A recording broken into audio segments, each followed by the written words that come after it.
इसने भी इस्लाम की ही तबलीग की, अल्लाह की वहदानियत की तबलीग की। उसके बाद नूह आए और भी अंबिया आए, बड़े बड़े का नाम ले रहा हूं। हजरत नूह अलैहिस्सलाम आए, उन्होंने भी इस्लाम की तबलीग की। हजरत दाऊद आए, उन्होंने भी इस्लाम की तबलीग की। हजरत सुलेमान उनके बेटे आए, उन्होंने भी इस्लाम की तालीम और तबलीग की। हजरत यूसुफ आए, हजरत याकूब आए, हजरत इस्माइल आए, हजरत ईसा आए, हजरत इब्राहिम आए, हजरत इसहाक आए, हजरत जकरिया आए, हजरत हूद सालेह अलैहिस्सलाम आए, हजरत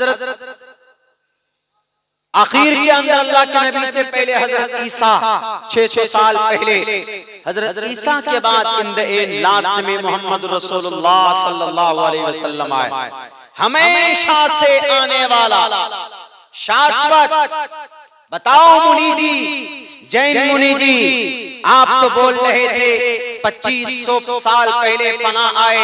वर्तमान महावीर जैन स्वामी जी 25 से 2600 साल पहले बिहार की धरती वैशाली में जन्मे वो इंसान थे, वो महात्मा नहीं थे। इंसान का बच्चा 30 साल की उम्र में चले गए थे वनवास काटने के लिए। वो क्या कहते हैं, कोई मौत नहीं है और कोई खुदा नहीं है, जन्नत जहन्नम नहीं है, फिर क्या है? वो कहते हैं कि रूह और जिस्म दोनों आपस में मिल गए ऐसे। अब ये रूह और जिस्म कैसे अलग होते हैं? हमारा और आपका अकीदा है कि मौत होती है तो अलग अलग हो जाते हैं, लेकिन उनका यह अकीदा है कि मौत से अलग नहीं होती, मौत आती ही है आदमी की लालच की वजह से। बड़ा अजीब कॉन्सेप्ट है, नहीं समझ पाए। वो भी एक इंसान थे जिन्होंने इस पर एतराज किया। बहरकैफ हमें और आपको इतना समझना चाहिए कि जमीन पर तारीखी एतबार से दुनिया का सबसे पुराना कोई मजहब है तो वो मजहब इस्लाम है।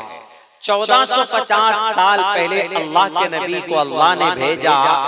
चूंकि बुराई बहुत हो गई थी, शैतान के चेलों ने बुराई शुरू कर दी थी, तो हजरत आदम जो अकीदा थे तौहीद का, वहदानियत का कि अल्लाह एक है और इस जमीन पर अगर एक अल्लाह को नहीं मानता है कोई, तो उसका इस जमीन पर कोई फायदा नहीं है जीने का। अल्लाह के नबी अलैहिस्सलाम फरमाते हैं ला इलाहा इल्ला मन क़ाला ला इलाहा इल्लल्लाह दखलल जन्नह। जो इंसान दिल से एतकाद और विश्वास के साथ ला इलाहा इल्लल्लाह पढ़ेगा वो जन्नत में जाएगा।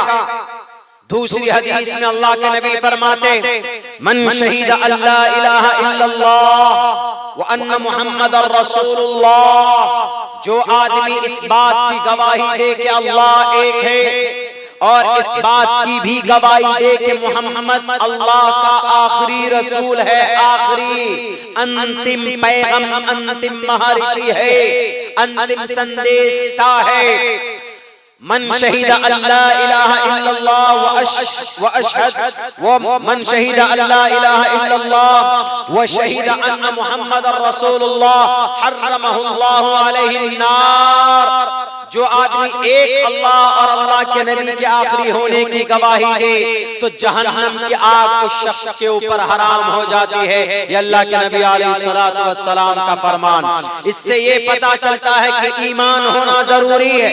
इससे ये पता चलता है कि एक ईश्वर को मानना जरूरी है। 33 करोड़ देवी देवताओं को या 2 खुदा, 3 खुदा, 4 खुदाओं को मानने वाले जन्नत में नहीं जाओगे, याद रखना।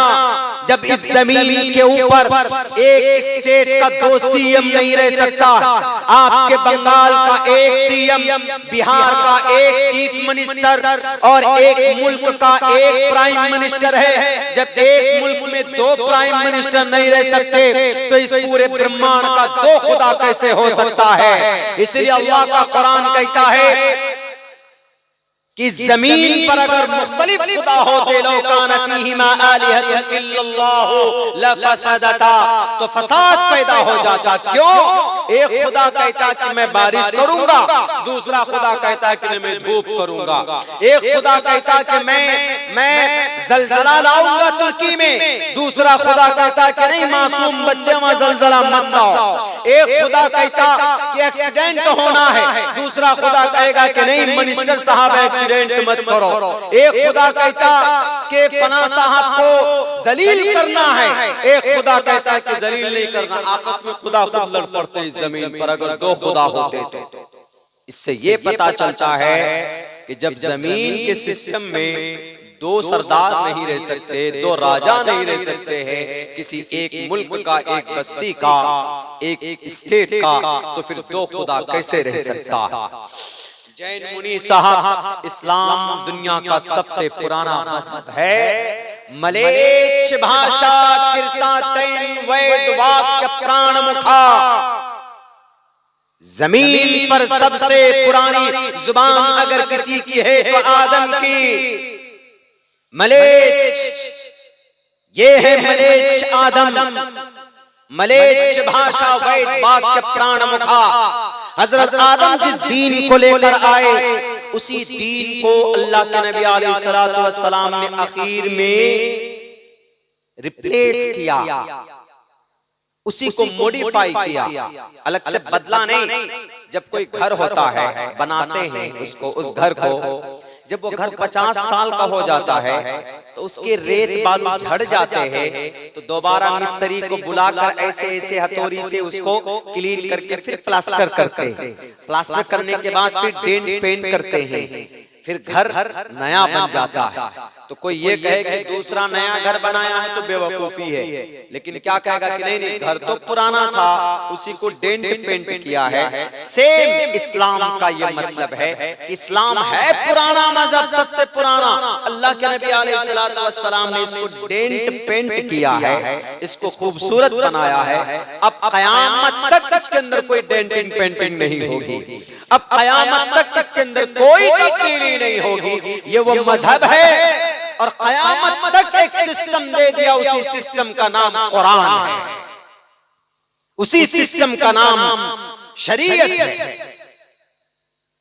इसलिए जिन लोगों को एतराज होता है कि इस्लाम दुनिया का 1450 साल पहले वाला सिर्फ मजहब है, तो गलत है। और सुनो मेरे भाइयों, मेरे मुसलमानों, अगर आपका बच्चा हाफिज़ कुरान बनता है तो यकीनन वो बच्चा 10 जहन्नमियों को जन्नत में लेके जाता।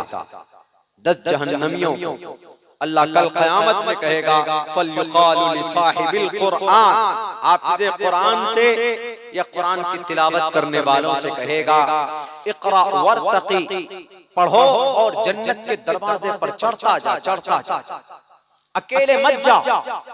10 आदमी को लो अपने खानदान का, अम्मी अब्बा को लो अपने खानदान का, अपने उस्ताद को पकड़ो जिन पर जहन्नम जरूरी हो चुकी कि जहन्नम में जाएंगे, लो अपने।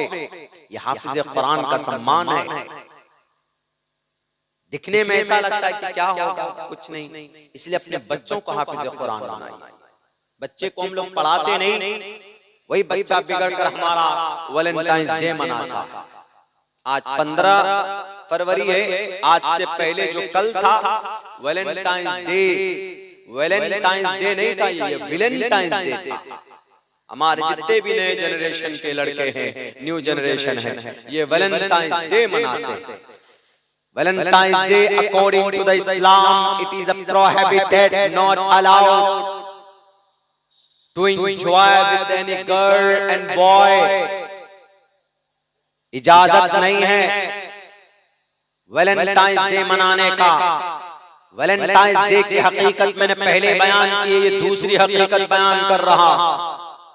वैलेंटाइंस डे ये वाकया बयान करके अपनी जगह लेता। मेरे भाइयों, हमारा तो परेशानी पौन घंटे में गर्म होता है। हजरत मुफ्ती साहब यहाँ बैठे हैं, चूंकि अब नाज़िम जलसा भी हैं, हमसे बड़े भी हैं, बहुत लंबी बात भी करना जरूरी नहीं है, एक प्रोटोकॉल, एक सिस्टम होता है। आखिर में चूंकि हम ये जरूरी इशू है, अभी वैलेंटाइंस डे का बड़ा जोर चला।